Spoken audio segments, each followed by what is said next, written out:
that 75% of our voters are formerly incarcerated people. But you have to ask yourself, at what particular point does the voter say, hey, wait a minute, when am I going to stop voting you in on your issue and start voting people in on our issues? Exactly. You know, why is it I see you every 2 or 4 years, right. but in between that time, I'm doing time? Right. You know, that's, you know. I know. Anyone who says he's never been in prison has never really been in their neighborhood. Right. Because you don't have to be behind 4 walls to be incarcerated right. in the system that operates in the United States. It is one of the worst systems in the world. Many countries throughout this wonderful planet of ours are shunning away from the United States policies, understanding that the detrimental harm to the economies and to the person and to the family that is occurring. The criminal justice system gave rise to single-parent homes. You know, and then they wrap it around this myth that we're a bunch of deadbeat dads. But I'll tell you what, if I'm a felon and I owe $60,000 because I did 20 years on a $10 bag. Come on, the math doesn't add up. It's voodoo economics. Let's go back to George Bush on this one. Yes. It's voodoo economics working here. Doesn't make sense. You know, somebody's calculator is broken, and we need to give them a new one. You know, Texas Instruments, please come up with something that really works in the political spectrum, because it's not working. The math is not working. And then I come out, and I'm expected to not just pay child support that's overwhelmingly high, but I'm also expected to pay my parole or probations. And then here's the deal. Don't forget retribution. Yeah. Here's the deal. The deal is I am still with my family, but because of laws in place, I have to live away from my family. The reality is in the housing complexes throughout San Antonio and throughout the nation, right, there are families, intact units that should be there. Father formerly incarcerated, the mom formerly incarcerated, that are living there, but they're not on the documentation to be there. So you have families hiding in plain sight. Yes. Which is a very ugly thing for the American family. And you know, how do we attack this? Well, Second Chance Democrats is a preemptive strike as well as a reactionary measure to ensure that we address these issues and to ensure that that's brought forward into discussion. You know, black oppression gave rise to the criminal justice system. Of course. It's called the war on drugs. They called it the war on drugs. Right, but it wasn't. It was the war on black people. That's right. That's just the truth. I just to piggyback with you what you were saying about the 10 years, and the Rockefeller law was one of the most horrific laws that was actually implemented, where you could catch a person with 500 grams of powder cocaine and they got 5 years probation, but you catch someone with 10 grams of rock cocaine and they do 5 years in prison. Now, where do you think the 500 grams of powder going to be? It's not in the hood. No. It's with the suburbanites. Statistics show you catch more people with contraband in those random stops who are Caucasian, but they get lawyers, therapy, expunged off their record. They have dried long court dates where it's supposed to be you are what they say, you are innocent till proven guilty, but the system shows unless you can put up a bond and you can get out on the streets, you are guilty until we think you're innocent. And the founder of the private prisons that we definitely need to touch on, because he did his demographics. He was founded here in Texas. He's the one that go out to different states to set up their private prisons. But the crime is dropping, and some of the prisons are still empty, but they've getting their money. I'm talking about $2 million bonuses. And then the cities are taking the hit because they're using their bonds to build the prisons in hope, pardon the body, in hope that the prison will be filled from other states. So that means that this is a planned act. So what can we do to help implement amendments to the laws that is stopping mothers from being able to be in public housing, because that's the rule you're talking about. Yes. If you are in public housing in any city across the country and your mate has a felon, he is not allowed to come into the house and live with his children, live with his wife, and provide for his family. But they claim that it's rehabilitating us. I don't get how is that supposed to rehabilitate and make me a better human being if you keeping me stranded and desperate to provide with all these other bills. The one last thing before I'm going to let you go on. I'm not sure if you know who Eddie Conway is. He was one of the original Black Panther Party's members back in the day. They just released him after 40 years. He owed, as you said, $60,000.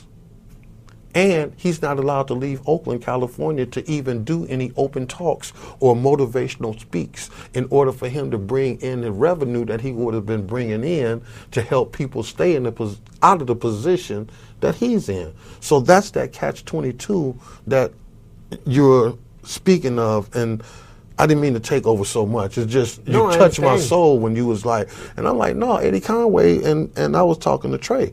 He don't even know how to work the new digital watches. He's been gone 40 years. They didn't even have pagers when he was locked up. So who's going to help rehabilitate him and help him? What programs? You know what I'm saying? The programs themselves are designed not to help you. Someone slaps the name reentry, and I'm doing reentry. And the reality is reentry for people in our population is not a program. Reentry is a philosophical approach that asks the service provider to seriously address the barriers to the assistance they're providing. An example is you have organizations, even in this city, every city, that get funded for employment or get funded to help you do housing and all these different things. And so all of a sudden I'm dumb and stupid, so I got to go to another application training class, you know, because I don't know how to fill one out. Right. Somewhere along the line, I forgot to spell my name. And so we're going through this training, millions of dollars being spent needlessly. Yes. Without truly understanding and addressing the fact that the greatest service any nonprofit group can provide to its community is advocacy. Yes.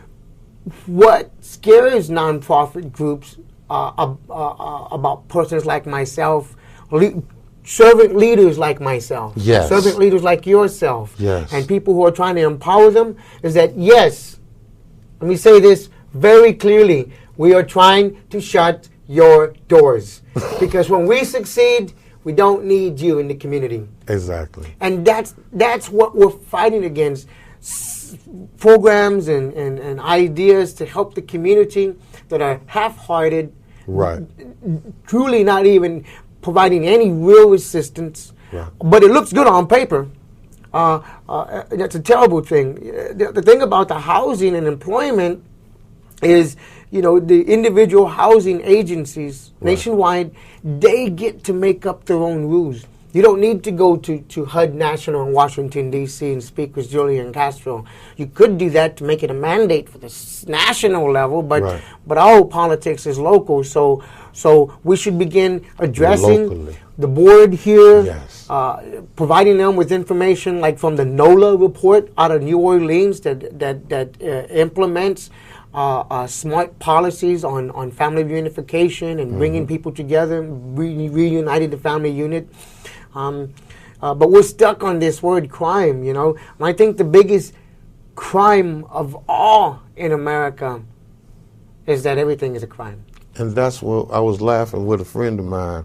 We ain't got but a few minutes, but listen. How do you arrest me for resisting arrest and I ain't did nothing wrong? You gonna say, hey, pull over. No. Where's your ID? Where's your ID? Well, you resisting arrest. I ain't did nothing wrong. You did not bow down to my authority. Wait a minute. Don't I pay your salary? If I'm paying your salary, how are you going to arrest me for not doing a crime and just create a crime called resisting arrest? it's a it's a drain. It's a very It's crazy to me. It is crazy. One of the things that people have to understand, and this is sort of a fine line to discuss, because you're talking about unions. Yes. And while the working class need a union, and I strongly support unions, at the same time, me as well, the police should never be the strongest union. Actually, I look at them as a gang. And just to be truthful, I don't mean to be so rigid about it, but anytime you can create something and then have a bunch of friends that you know the judge is going to take your word before they take the other person, because they've been stereotyped already as a criminal. Yes. You don't even see them as a human being anymore. Docket number 645-83-21-227. This is really? You mean the whole state of Texas, all 297 counties is against me? What did I do? I just told you, no, I'm not going with you.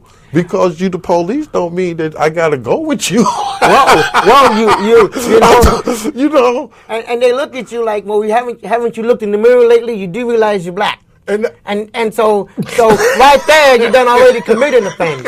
And it took me as an adult to realize that the first felony that I ever committed was when I was born. Yeah. Because I was born into a society that had already planned for me to be incarcerated. While I was growing up, they were telling me I was going to be so many wonderful things. Mm-hmm. Oh yeah, as an inmate, as a trustee, as a probationer, as a parolee. But no one ever really sees our children as the future of our communities. They see them as the future a commodity.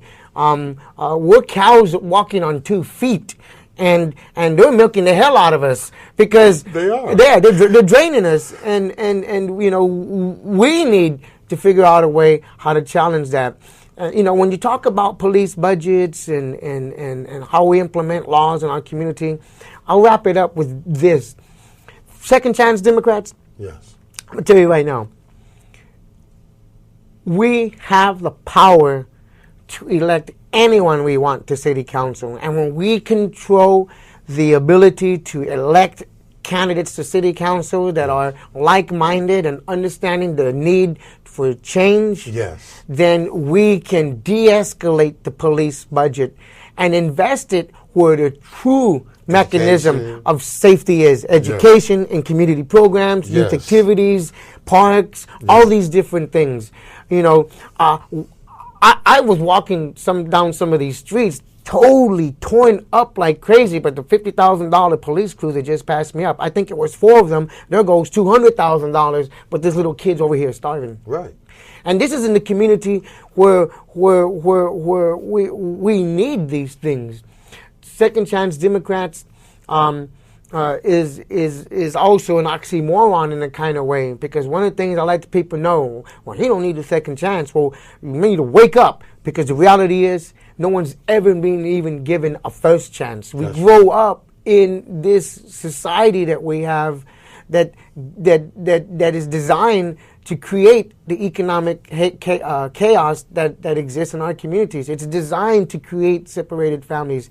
It is designed to strip America of its integrity, to strip democracy from liberty, and it is designed to keep us out of the rest of the world. I tell people all the time, when you see the stock exchange, those numbers are us. But we ain't have but 10 seconds left. Louisiana has more prisoners than Iraq as well as China. Just one state of Louisiana. I wanted to close on that note because second chance is an opportunity for those who have the vision to get in contact with the Democratic Party here. They're located on Woodlawn off of I-10. Please feel free, and Steve. Thank you. No, thank you. And thank everyone. Once again, have a blessed month. God bless.